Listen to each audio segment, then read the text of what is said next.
In today's video, I'm going to share with you some self-love and care skills that changed my life personally. And my hopes are that some of these things can help you on a personal level. I'll be sharing part of my personal story, and I'll also be sharing some practical advice that you can start implementing in your life right now.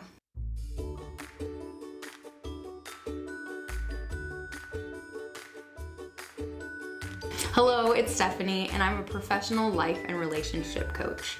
If you're new here, please make sure to like and subscribe. For those of you that have subscribed already, I wanted to say thank you from the bottom of my heart, and I really do hope to keep producing valuable content for you guys. So I wanted to discuss a topic today that I'm very familiar with, and I know that many people actually struggle with. I'm talking about low self-esteem, and for many years, I didn't even know I had low self-esteem. I had a tough childhood that really challenged me psychologically. And I had to teach myself how to actually love and care for myself properly, because quite frankly, I had no clue. So I'm gonna go over 7 self-love and care skills that changed my life. So if you're ready, let's dive into them right now. So the first skill is self-awareness. And I'm actually gonna say that this is probably the hardest skill to cultivate because it requires you to slow down, to pay attention to your thoughts, your feelings, your moods, your actions. Your mind is like a garden.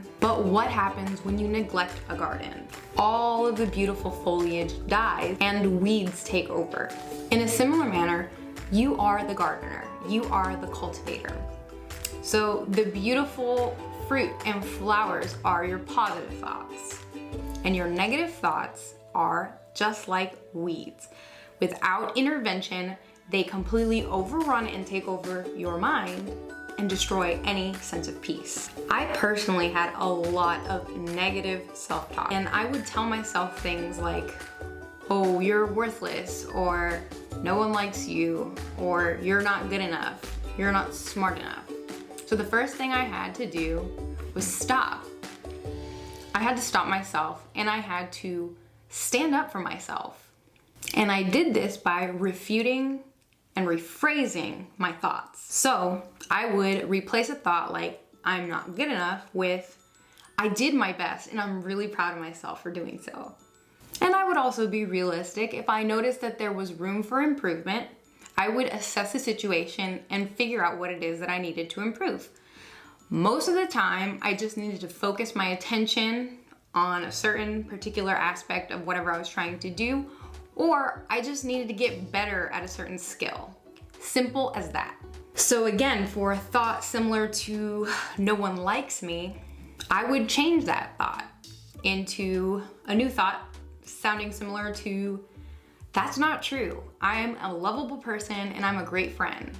Something that I used to do personally, and something that I tell my clients to do now, is to make a list of 25 things minimum that you love about yourself, like about yourself, and that other people like about you.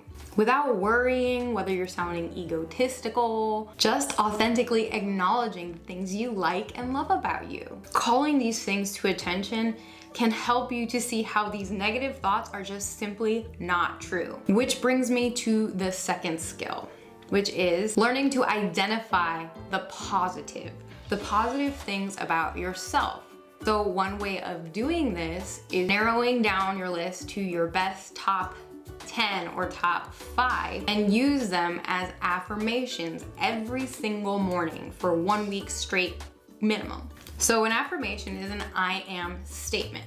So you would want to say these statements in front of your mirror, and you want to look yourself in the eye and you want to smile when you're saying them. So some examples of an affirmation can be, I am strong, I am beautiful, I am confident, I am fun, I am smart, I am lovable. You can customize this to whatever it is that works for you.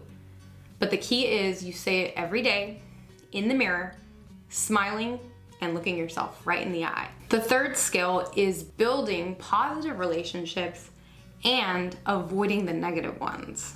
You become the average of the 5 people that you spend the most amount of time with. So choose wisely. Toxic relationships can be very difficult to break off because misery loves company. But this is where self-love comes into play and where you need to stand up for your best interests.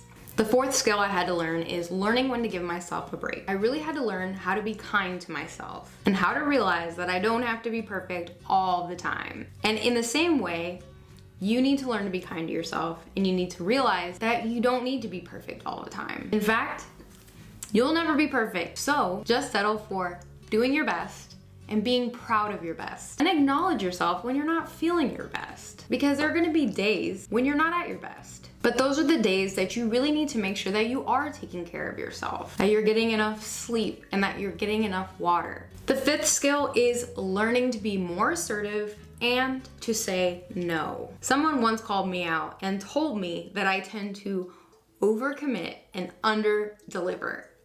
Oh my God, was that a blow to my ego?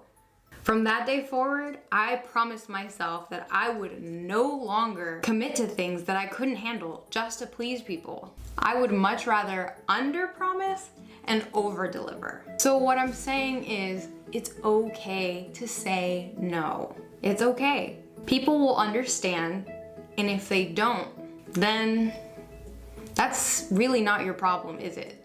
Now, I'm not saying to become selfish here, but what I am saying is that you must take care of yourself first before you're even capable of taking care of anyone else properly. I used to be a flight attendant, and one thing that we would tell the passengers during the safety demonstration is to make sure you put your mask on before you help other people.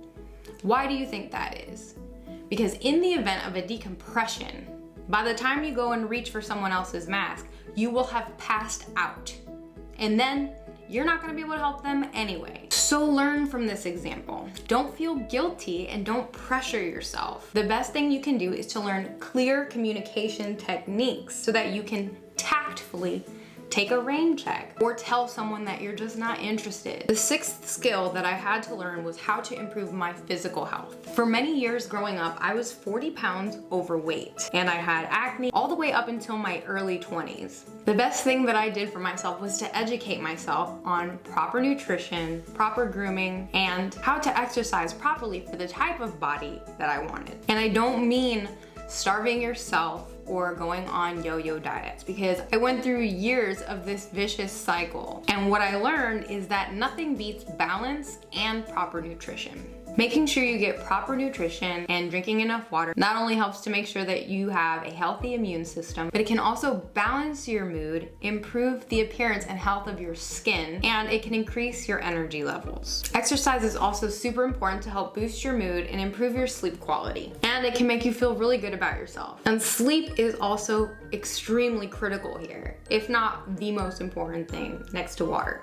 When I don't get enough sleep, I am moody, forgetful, less productive, and I get more stressed easily. Everyone's body is different, but I think it's really important to figure out what is the optimal amount of sleep that your body needs and to make sure that you get that sleep. The seventh skill is to take on new challenges. I'm sure you've heard the saying, if you're not growing, you're dying. And the more you learn, the more you grow. One thing I started doing was to do one thing that scared me every single day. At first, this was really hard, but as I did this, I started to actually prove to myself that I was capable, that I was resilient, and that I was way stronger than I thought I was. The more you achieve, the more you believe in yourself.